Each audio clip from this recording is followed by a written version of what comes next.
Hello.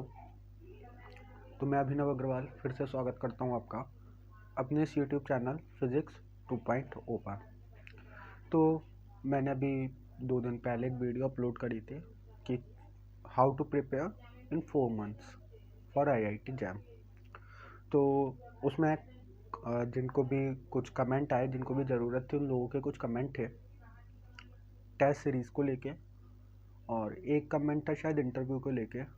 तो अगर आपने वो वीडियो नहीं देखी है तो उसका लिंक मैं डिस्क्रिप्शन बॉक्स में दे दूँगा, आप एक बार वो वीडियो देख लें। और ये वीडियो मैं टेस्ट सीरीज़ के ऊपर बना रहा हूँ। अगर आप टेस्ट सीरीज़ अभी आपने परचेज़ नहीं करी है, आप परचेज़ करने की सोच रहे हैं, तो क्या देख के आपको टेस्ट सीरीज़ को परचेज़ करना चाहिए? और अगर आपने टेस्ट सीरीज़ परचेज़ कर ली है तो आप उस टेस्ट सीरीज़ का मैक्सिमम आउटपुट कैसे ले सकते हैं, वो आप इस वीडियो में जानेंगे। तो इस वीडियो में हम बात करेंगे टेस्ट सीरीज़ की। तो टेस्ट सीरीज़ को ख़रीदने से पहले या टेस्ट सीरीज़ को बाय करने से पहले क्या दिमाग में फैक्टर होने चाहिए? तो पहला फैक्टर तो ये होना चाहिए, अकॉर्डिंग टू पैटर्न। तो आप जो भी टेस्ट सीरीज़ लें वो जैम के पैटर्न को फॉलो करें। जैम का पैटर्न हम सबको पता है, 30 MCQ होते हैं, 30 MCQs होते हैं, 10 MSQ होते हैं और 20 NAT होते हैं, है ना। जिसमें 10 1 नंबर वाले होते हैं, 20 2 नंबर वाले होते हैं, 10 1 नंबर वाले होते हैं, 20 2 नंबर वाले होते हैं, ये 10 2 नंबर वाले होते हैं, ये 10 1 नंबर वाले होते हैं और 10 2 नंबर वाले होते हैं। तो हम देखें 10 40 20 10 20, तो अगर हम इन्हें ऐड करें 100 नंबर का ऐसा पेपर हो जाता है। तो आप जो भी टेस्ट सीरीज लें एक बार उसमें ज़रूर देख लें कि वो पैटर्न जैम का ही पैटर्न फॉलो करे वो। और दूसरी चीज़ आपको ये देखना है कि आपको टेस्ट 3 आवर के टाइम स्लॉट में देना है, ठीक है। आपको 3 घंटे की सिटिंग लगानी है, क्योंकि ये जो कोविड आया है इस वजह से कॉलेजेस बंद हैं, तो इस वजह से हम लोग 3 घंटे की सिटिंग नहीं लगा पा रहे, है ना। थोड़ी देर पढ़ते हैं उठ जाते हैं, थोड़ी देर पढ़ते हैं उठ जाते हैं, 1 घंटा 1.5 घंटा पढ़ लिया और फिर हम उठ गए, फिर थोड़ी देर घूमे घामे फिर बैठ के पढ़ रहे हैं। तो अगर आप 3 घंटे की सिटिंग एक बार में नहीं लगा पा रहे हैं तो आपको एग्ज़ाम में बहुत ज़्यादा प्रॉब्लम आएगी, ठीक है। तो आपको एक तो ये चीज़ देखनी है कि वो जो 3 घंटे की आप सिटिंग लगा पाएँ, और 3 घंटे की सिटिंग के लिए टेस्ट सीरीज़ मतलब टेस्ट सीरीज़ में एक टाइम क्लॉक होनी चाहिए। ऐसी टेस्ट सीरीज़ नहीं होनी चाहिए कि उनने आपको टेस्ट दे दिया, आपका जब मन कर रहा है आप जब टेस्ट दे रहे हैं। समझ में आ रहा है? मतलब ऑनलाइन टेस्ट सीरीज़ का मतलब क्या है, वो ऑनलाइन चलती रहनी चाहिए और 3 घंटे की उसमें टाइम स्लॉट होना चाहिए कि 3 घंटे का आपको घड़ी दिखती रहे कि 3 घंटे बाद हमारा टेस्ट ओवर हो जाएगा, ठीक है। ऐसी घड़ी आपको दिखती रहे। मुझे उम्मीद है आप समझ रहे होंगे मैं क्या कहना चाह रहा हूँ। तीसरी चीज़ आपको जो टेस्ट सीरीज़ में देखनी है, लेवल ऑफ जैम, ठीक है। कई बार टेस्ट सीरीज़ कैसे फॉर्म होती हैं, वो लोग नेट के गेट के क्वेश्चंस रख देते हैं, ठीक है। जेस्ट के क्वेश्चंस रखे जा सकते हैं टेस्ट में, पर नेट गेट के क्वेश्चन जैम के लेवल से थोड़े ऊपर हैं, या फिर बहुत स्टैंडर्ड बुक्स के क्वेश्चन रख देते हैं, जिस वजह से अच्छे बच्चों के भी नंबर्स कम आते हैं, उनका मॉरल थोड़ा डाउन हो जाता है। तो आपको थोड़ा सा ये देखना है कि उनका लेवल जैम के लेवल का हो। आप बहुत हाई लेवल की टेस्ट सीरीज़ ना दें। उसका रीज़न यह है, अगर आप हाई लेवल की टेस्ट सीरीज देते हो और आपके नंबर कम आते हैं तो आपका मोरल डाउन हो सकता है। ये वाली बात ध्यान रखें, ठीक है। तो आपको थोड़ा सा ध्यान रखना है कि आपकी जो भी आप टेस्ट सीरीज़ दें वो टेस्ट सीरीज़ का जो लेवल है वो जैम के लेवल का होना चाहिए। तो ये कुछ बातें थी जो आपको टेस्ट सीरीज़ खरीदते हुए ध्यान देनी चाहिए कि वो टेस्ट सीरीज़ का जो ऑनलाइन एक उसमें क्लॉक होनी चाहिए, 3 घंटे का हो, उसका लेवल जैम का होना चाहिए, पैटर्न के अकॉर्डिंग होना चाहिए। एक चीज़ और जो आप इसमें ध्यान दे सकते हैं, टाइम टेबल। मैंने टाइम टेबल क्यों लिखा? जैम का जो टेस्ट सीरीज़ आप लें उसका एक आपके पास पूरा एक टाइम टेबल होना चाहिए। टाइम टेबल कैसे है? जैसे मैंने आपको सपोज करो मैं आपको टेस्ट सीरीज़ देता हूँ तो मैं आपको पूरा एक टाइम टेबल बना के दूंगा टेस्ट सीरीज़ का, कि सपोज़ 20 अक्टूबर को ऑप्टिक्स का टेस्ट है, 21 अक्टूबर को मैथमेटिकल का टेस्ट है, 22 अक्टूबर मतलब 20 के बाद चलो 25 कर लेते हैं, 25 के बाद 30 अक्टूबर कर लेते हैं, 30 अक्टूबर को EMT का टेस्ट है, उसके बाद 5 नवंबर को थर्मो का टेस्ट है। ऐसे करके आपके पास एक टाइम टेबल होना चाहिए। ऐसा ना हो कि वो आपको एक टेस्ट सीरीज़ दे दे और उसके बाद आपके पास टाइम ही टाइम है, आपका जब मन करा आप टेस्ट लगा रहे हैं। नहीं, ये वो लोग कर सकते हैं जिनका अपने माइंड पे पूरा कंट्रोल है, जो बहुत ज़्यादा सेल्फ डिसिप्लिन वाले हैं। पर ऐसे बहुत कम लोग होते हैं, ज़्यादातर लोग अपने मन के अकॉर्डिंग काम करते हैं, ठीक है। उनका जब मन करेगा वो जब टेस्ट देंगे, जब मन करेगा जब पढ़ेंगे, है ना। तो लिंक कर सकते हैं, ज़्यादातर बंदे ऐसे ही होते हैं, उसमें एक मैं भी हूँ। तो आप ध्यान रखें कि आप ऐसी टेस्ट सीरीज लें जिसमें आपको एक टाइम टेबल मिले और आपके दिमाग पे थोड़ा सा एक प्रेशर है कि 20 अक्टूबर को मेरा टेस्ट आने वाला है, 25 अक्टूबर को मेरा टेस्ट आने वाला है। और आप क्या कर सकते हैं, उसे एक चार्ट पेपर पे लेके अपना पूरा एक टाइम टेबल बना के अपनी किसी दीवार पे पेस्ट कर लें। मैंने भी सही बता रहा हूँ, ऐसे ही किया था। तो मैंने टेस्ट सीरीज़ ली थी, तो मैंने जो टेस्ट सीरीज़ का पैटर्न था, जो भी डेट्स थी, वो डेट्स मैंने एक पेपर पे लिख ली थी, एक चार्ट पेपर पे, और उन्हें अपनी दीवार पे पेस्ट कर दिया था, जिससे मेरे को पता रहता था कि इस दिन तक मेरे को सिलेबस रिवाइज करना है, और अगर ये पार्ट मेरा नहीं हुआ तो इसे मुझे इस दिन से पहले कंप्लीट करना है। और एक और इम्पॉर्टेंट बात कि आपको टेस्ट सुबह के स्लॉट में ही देना है। मैं टेस्ट सुबह 9 से 12 ही देता था, ठीक है। मैंने जो भी टेस्ट दिए 9 से 12 दिए, 9 से 12 के बाद मैं कोई टेस्ट नहीं देता था, क्योंकि हमारा जैम की जो शिफ्ट होगी वो 9 से 12 में ही होगी। तो ये मैं आगे भी बताऊंगा कि जब आपको टेस्ट कैसे देना है। अभी तो ये बात हो रही है कि टेस्ट सीरीज आपको बाय करते हुए किन बातों का ध्यान रखना चाहिए, कि वो अकॉर्डिंग टू पैटर्न होनी चाहिए, 3 घंटे की होनी चाहिए, उसका लेवल जैम के लेवल का होना चाहिए, और टाइम टेबल के अकॉर्डिंग होनी चाहिए। यानी कि आपको एक टाइम टेबल, टेस्ट सीरीज जो भी प्रोवाइड कर रहा है उसका एक टाइम टेबल हो। दूसरी चीज़, हाँ एक और चीज़, कि वो आपको सॉल्यूशन प्रोवाइड करे, ठीक है, डिटेल्ड सॉल्यूशन प्रोवाइड करे। अगर वो आपको डिटेल सॉल्यूशन प्रोवाइड नहीं कर रहा तो आप टेस्ट सीरीज बिल्कुल मत लें, क्योंकि उससे आपको कुछ फ़ायदा नहीं होगा। अगर आपको जो टॉपिक नहीं आता, आपको उसका क्वेश्चन मिला, सपोज आपको EMT में बात करते हैं कि आपको बाउंड्री कंडीशंस नहीं आती हैं, ठीक है, EMT में बाउंड्री कंडीशंस नहीं आती, आपका कहते हैं मानते हैं आती हैं, बट क्वेश्चन गलत हो गया। अब अगर आपके पास उस क्वेश्चन का सॉल्यूशन नहीं है तो आपको पता कैसे चलेगा कि वो सॉल्यूशन मेरा गलत हो गया। तो आप ध्यान रखें, जो भी आप टेस्ट दें, जो भी आप टेस्ट सीरीज लें, उसका फुल डिटेल्ड सॉल्यूशन आपके पास होना चाहिए। अगर ये डिटेल सॉल्यूशन आपके पास नहीं है तो आप उस टेस्ट सीरीज को बिल्कुल भी बाय ना करें। तो ये कुछ 5 पॉइंट है जो टेस्ट सीरीज लेते हुए आपको ध्यान रखने चाहिए। अब इस वीडियो के नेक्स्ट पार्ट में हम लोग डिस्कस करेंगे कि टेस्ट देते हुए आपको जब आप टेस्ट सीरीज दें तो आप किस हिसाब से टेस्ट सीरीज दें, कैसे आपको मैक्सिमम आउटपुट टेस्ट सीरीज का मिल सके। तो सबसे पहले जैसे मैंने आपको बताया 3 आवर की आपको सिटिंग करनी है, ठीक है, 3 घंटे की आपको सिटिंग करनी है, यानी कि एक साथ 3 घंटे बैठकर आपको टेस्ट देना है। 3 घंटे बैठकर आपको एक बार में टेस्ट देना है। सबसे इम्पोर्टेंट पार्ट यही है, सिटिंग करनी है। इसमें आप ये देख कर सकते हैं, जैसे मैंने आपको बताया एक और, कि आप अपना टाइम टेबल बनाएं।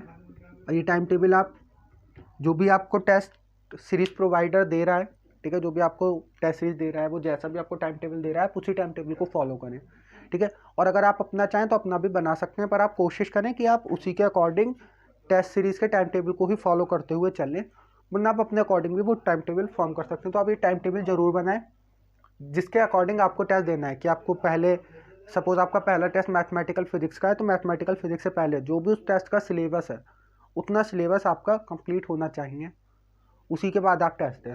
तो टेस्ट से पहले आपको ध्यान रखना है कि आपका सिलेबस कंप्लीट होना चाहिए। बिना कंप्लीट करे सिलेबस के आप अभी टेस्ट ना लें। एटलीस्ट ये बहुत इंपॉर्टेंट है पार्ट टेस्ट के लिए।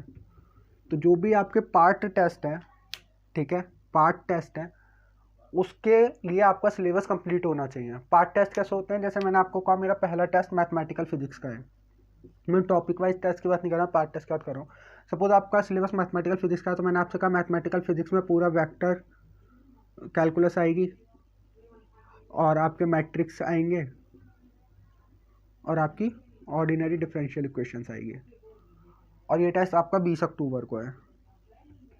तो आपको 20 अक्टूबर से पहले इसके जितने भी आप प्रॉब्लम्स लगा सकते हैं, जितनी भी आप प्रैक्टिस कर सकते हैं वो आपको कर लेनी है। ऐसे ही सपोज 25 अक्टूबर को मैंने आपसे कहा कि आपका ईएमटी का टेस्ट है और ईएमटी में ये पार्ट आ रहा है, तो आप कोशिश करें कि आप 25 अक्टूबर से पहले उस पार्ट को कंप्लीट कर लें। और अगर आपका सिलेबस कंप्लीट है, मैं मान के चल रहा हूँ, आप जब भी टेस्ट सीरीज देंगे उससे पहले आपने 70 to 75% टेस्ट सिलेबस अपना कंप्लीट कर लिया होगा। ठीक है, और जो लोग बाद में इस वीडियो को देख रहे हैं, बाद में तैयारी कर रहे हैं, तो आप एटलीस्ट 60% या 50+%, ठीक है, 55-60% के बाद ही टेस्ट सीरीज को कंसीडर करें। ठीक है, उससे पहले टेस्ट सीरीज में आप क्या करेंगे मेरे को भी नहीं पता, तो आज जब आपका सिलेबस 60% से अबव हो तभी आप लोग टेस्ट सीरीज को लें। और जो लोग पहले से तैयारी कर रहे हैं, जब आपका सिलेबस 70% हो चुका है या 70% हो गया होगा, एक हफ्ते में हो जाएगा, आप तभी तैयारी करना स्टार्ट करें, सॉरी टेस्ट सीरीज देना स्टार्ट करें। तो टेस्ट सीरीज से पहले आपको ये सिलेबस अपना ध्यान रखना है और ये सिलेबस आपको कंप्लीट कर लेना है। ठीक है, नेक्स्ट पार्ट आपको देखना है एनालाइज। तो सपोज करो आपके 100 में से 50 नंबर आए, तो आप खुश हो गए, मेरे 100 में से 50 नंबर आ गए। ठीक है, 50 तो काफ़ी अच्छे नंबर है। आपने इस टेस्ट को छोड़ दिया, फिर आपने दूसरा टेस्ट दिया, आपके 100 में से 48 नंबर आए, आपने फिर इस टेस्ट को छोड़ दिया।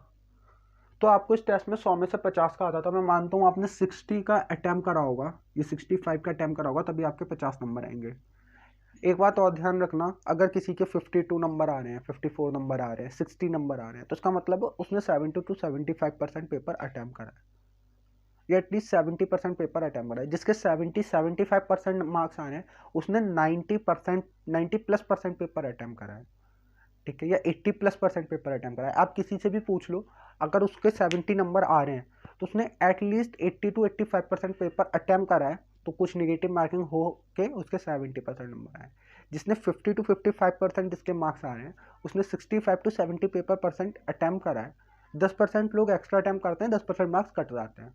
ठीक है, तो आपके इतने मार्क्स आए। अगर आपके 45-40 मार्क्स आए हैं तो आपने 55 to 60% पेपर अटैम्प्ट करा है। इसलिए मैंने आपसे कहा कि एटलीस्ट आप 60 to 70% पेपर अपना 60 to 70% सिलेबस अपना कंप्लीट करके चलें, तभी आपके कुछ अच्छे मार्क्स आएंगे जिन्हें आप एनालाइज कर पाएंगे। अगर आपके 20 नंबर आ रहे हैं, 25 नंबर आ रहे हैं, तो आप टेस्ट सीरीज में क्या ही गेन कर रहे हैं, आप क्या ही उसे एनालाइज करेंगे, क्योंकि आपको 80% पेपर आता ही नहीं है, या आपको 70% पेपर आता ही नहीं है। ठीक है, तो एटलीस्ट आप एक अच्छा डिसेंट लेवल का सिलेबस कवर करने के बाद ही टेस्ट सीरीज को कंसीडर करें। लेकिन मैंने आपसे पहले भी कहा, मैं बिल्कुल जो फैक्ट्स की बातें होती है, जो सही बातें होती है, मैं केवल वो ही बताता हूँ। आप टेस्ट सीरीज किसी की भी लें, मार्केट में बहुत सारी टेस्ट सीरीज हैं, आप किसी की भी टेस्ट सीरीज बाय कर सकते हैं। आपको टेस्ट सीरीज बाय करते हुए वो फैक्टर ध्यान रखने हैं जो मैंने आपको फैक्टर्स बताए थे। इसके बाद आपको टेस्ट सीरीज को एनालाइज करना है कि आपके जो मार्क्स कटे हैं वो मार्क्स कहाँ कटे हैं। जैसे सपोज करो आपने मैथमेटिकल फिजिक्स का पेपर दिया और आपका ऑर्डिनरी डिफरेंशियल इक्वेशन के 3 क्वेश्चन थे और 2 क्वेश्चन आपसे नहीं हुए, 1 क्वेश्चन हो गया। तो अब आपको देखना है कि इन 2 क्वेश्चन में क्या मेरी कॉन्सेप्चुअल मिस्टेक थी या मेरी सिली मिस्टेक थी। कॉन्सेप्चुअल मिस्टेक का मतलब क्या हुआ कि आपको वो कॉन्सेप्ट आता ही नहीं था। ठीक है, आपको कोई फॉर्मूला नहीं आता था, आपको कोई सॉल्व करने का कैसे सॉल्व करते हैं कोई पैटर्न आपको नहीं आता था, तो आप उसे भी देखो। और अगर कोई सिली मिस्टेक थी तो सिली मिस्टेक को भी मार्क करके एक बार दोबारा से कॉपी पे सॉल्व जरूर करो। ठीक है, बहुत ध्यान से सुनना कैसे आपको एनालाइज करना है, क्योंकि एनालाइज आपके दिमाग में इसकी एक इमेज क्रिएट कर देगा, और अगर उससे रिलेटेड क्वेश्चन आपके पास दोबारा टेस्ट सीरीज में आता है या दोबारा जैम में आता है तो आपके दिमाग में क्लिक होगा, अच्छा मैंने क्वेश्चन गलत कर दिया था और ये क्वेश्चन ऐसे होगा। तो आपको टेस्ट सीरीज को एनालाइज जरूर करना है। मेजरली मिस्टेक यही होती है कि टेस्ट सीरीज में अच्छे नंबर आते हैं तो भी हम टेस्ट सीरीज को फेंक देते हैं, और खराब नंबर आते हैं तो भी हम टेस्ट सीरीज को फेंक देते हैं। 3 घंटे में आपको टेस्ट देना है और 3 घंटे आपको उस टेस्ट को एनालाइज करना है। इसलिए आप एक बात और इंपॉर्टेंट ध्यान रखें कि आपके 2 टेस्ट के बीच में एटलीस्ट स्टार्टिंग में 1 वीक का गैप होना चाहिए। बाद में ये गैप 3 दिन का भी हो सकता है, पर 3 दिन में आप केवल 2 ही टेस्ट देंगे। बाद में मतलब जनवरी में, अभी नवंबर और दिसंबर में आपके पास हर एक टेस्ट के बीच में 1 वीक का गैप होना चाहिए, ताकि आप अपने सिलेबस को अच्छे से कंप्लीट कर सकें, जो भी टेस्ट का सिलेबस है, और आप अपनी गलतियों को भी अच्छे से एनालाइज कर सकें। ठीक है, टेस्ट सीरीज के बाद जो एनालाइज करने के लिए आपकी जो कॉपी है, जो टेस्ट सीरीज की मिस्टेक्स हैं, उसके लिए आपके पास एक अलग रजिस्टर जरूर होना चाहिए, ताकि आप उनमें पॉइंट्स को मार्क कर सकें। और अगर आपकी कोई बार बार मिस्टेक हो रही है तो आप वापस से जाएं, उस पूरे सिलेबस को फिर से कंप्लीट करें। ठीक है, ये बिल्कुल दिमाग में नहीं रखें कि मेरे को ये आता है, आपको नहीं आता इसलिए आपसे बार बार मिस्टेक्स हो रही है। और मैं फिर कहूँगा कि आपका टेस्ट सीरीज सिलेबस के अकॉर्डिंग होना चाहिए, क्योंकि कई बार टेस्ट सीरीज में ऐसे क्वेश्चन आते हैं जो हमारे सिलेबस में नहीं है, और जब वो हमसे नहीं होते और हमारे मार्क्स कम आते हैं तो हमारा मोरल डाउन हो जाता है। इसलिए मैंने आपसे पहले भी कहा कि आपके टेस्ट सीरीज के क्वेश्चन आपके सिलेबस के अकॉर्डिंग होने चाहिए, ठीक है, और लेवल के अकॉर्डिंग होने चाहिए। ओके, तो 4 बातें थी कि आपको 3 घंटे की सिटिंग लगानी है, आपको टाइम टेबल के अकॉर्डिंग टेस्ट सीरीज देनी है, आपको सिलेबस अपना कंप्लीट करना है, और आपको टेस्ट सीरीज को एनालाइज करना है। देखो ये जो मैं बातें बता रहा हूँ, यही बातें आपको एक अच्छी रैंक और मल्टीपल सीट्स के बच्चे से अलग कर सकती हैं, ठीक है। आपको कितना टेस्ट पेपर अटैम्प्ट करना है, आपको कैसा अटैम्प्ट करना है, कि आपको कौन सा सेक्शन अटैम्प्ट करना है। पहले बहुत लोग बताते हैं कि आपको ये सेक्शन अटैम्प्ट करो, आप खुद देखो, आप टेस्ट सीरीज लगाओ, आप टेस्ट सीरीज में थोड़ा सा एक्सपेरिमेंट करो, एक बार सेक्शन ए को पहले अटैम्प्ट करो, एक बार सेक्शन सी को पहले अटैम्प्ट करो, एक बार सेक्शन बी को पहले अटैम्प्ट करो, और देखो कि किस सेक्शन को अटैम्प्ट करने से आपके मार्क्स ज़्यादा आ रहे हैं। अगर आपके सेक्शन सी को अटैम्प्ट करने से मार्क्स एक टेस्ट में ज़्यादा है, आप दूसरे टेस्ट में अप्लाई करके देखो, तीसरे टेस्ट में अप्लाई करके देखो, अगर वो बात सही चल रही है तो आप जैम में भी उस पैटर्न को फॉलो करो। तो टेस्ट सीरीज को कुछ इस तरह से हमें देना है ताकि हम उससे मैक्सिमम आउटपुट ले सकें। और टेस्ट सीरीज आप किसी की भी बाय कर सकते हैं, जो भी मार्केट में टेस्ट सीरीज अवेलेबल है आप किसी की भी टेस्ट सीरीज कंसीडर कर सकते हैं। तो ये कुछ बातें थी टेस्ट सीरीज को लेके जो आपको ध्यान रखनी है। अगर मेरे को कोई और बात इंपॉर्टेंट लगती है टेस्ट सीरीज को लेके जो आपको ध्यान रखनी है, वो मैं आपको नेक्स्ट वीडियोस में बता दूंगा। ये वीडियो में आपको कोई डाउट हो तो आप नीचे कमेंट सेक्शन में ज़रूर लिखें। और दूसरी चीज़, कुछ बच्चों के मेरे पास टेलीग्राम पे मैसेज थे और व्हाट्सएप पे भी कुछ बच्चों के मैसेज थे कि उन्हें ट्रांजिस्टर्स में प्रॉब्लम आ रही है, ठीक है, ट्रांजिस्टर। तो मैं कुछ वीडियोस बनाऊंगा ट्रांजिस्टर के ऊपर, जो आपको आने वाले इस वीक में 1 या 2 वीडियोस ट्रांजिस्टर्स पे मिल जाएंगे। पहली वीडियो में बनाऊंगा ट्रांजिस्टर्स के क्यूब पॉइंट्स को लेकर, ठीक है, ताकि आप ट्रांजिस्टर की वर्किंग को समझ पाएँ। फिर मैं ट्रांजिस्टर की बाइसिंग पे वीडियोस बना दूंगा, ठीक है। तो पहली वीडियो क्यू पॉइंट पे आएगी, दूसरी वीडियो बाइसिंग पे आएगी, और इन 2 वीडियोस के बाद आप जैम के सारे क्वेश्चन सॉल्व कर पाएंगे। इसके अलावा अगर आपको लगता है कि कोई और इम्पोर्टेंट टॉपिक जो और जगह अवेलेबल नहीं है और मैं कराऊँ आपको, तो आप ज़रूर कमेंट सेक्शन में मेरे को ज़रूर बताएं। आप टेलीग्राम पे मैसेज लिख सकते हैं, व्हाट्सएप पे मैसेज लिख सकते हैं। तो इस वीडियो में हमने ये देखा कि टेस्ट सीरीज में हमें किस हिसाब से टेस्ट सीरीज को बाय करते हुए किन बातों का ध्यान रखना चाहिए, और टेस्ट सीरीज जब हमने बाय कर लिया और जब हम उन्हें दे रहे हैं तो हमें किन बातों का ध्यान रखना चाहिए। 4 बातें बहुत इंपॉर्टेंट है, और 5 बातें हमारे टेस्ट सीरीज को खरीदते हुए हमें ध्यान देनी है। तो इस वीडियो में इतना ही। और अगर आपको लगता है कि आपको इंटरव्यूज़ की वीडियो भी चाहिए तो प्लीज़ आप कमेंट करें, बिना कमेंट के मैं और टॉपिक से रिलेटेड वीडियोस नहीं ला पाऊँगा, ठीक है, ताकि मेरे को पता रहे कि जो आप लोग चाह रहे हैं उन्हीं टॉपिक्स पे आपको वीडियोस मिलें, ठीक है, ताकि आपका टाइम वेस्ट ना हो, मेरी मेहनत ख़राब ना हो, ठीक है। क्योंकि इंटरव्यू कंडक्ट कराने के लिए पहले को बंदे को अप्रोच करना पड़ेगा, उससे बात करनी पड़ेगी कि वो कब फ्री है, फिर उसके साथ वीडियो फॉर्म करनी पड़ेगी, फिर उसे एडिट करना पड़ेगा, तो काफ़ी लंबा टाइम जाता है, करीब 6-7 घंटे की मेहनत जाएगी एक 10 से 15 मिनट की वीडियो शूट करने के लिए, ठीक है। तो अगर आपको लगे कि आपके लिए इंटरव्यूज इंपॉर्टेंट है तो सभी आप कमेंट करें, तभी मैं वीडियो फॉर्म करूँगा। ओके, टेस्ट सीरीज की वीडियो थी। इसके अलावा आपको लगता है कि आपको और किसी टॉपिक पे वीडियो चाहिए तो आप ज़रूर कमेंट करें, उस टॉपिक पे वीडियो में बनाने की पूरी कोशिश करूँगा। इस वीडियो में इतना ही। Thank you.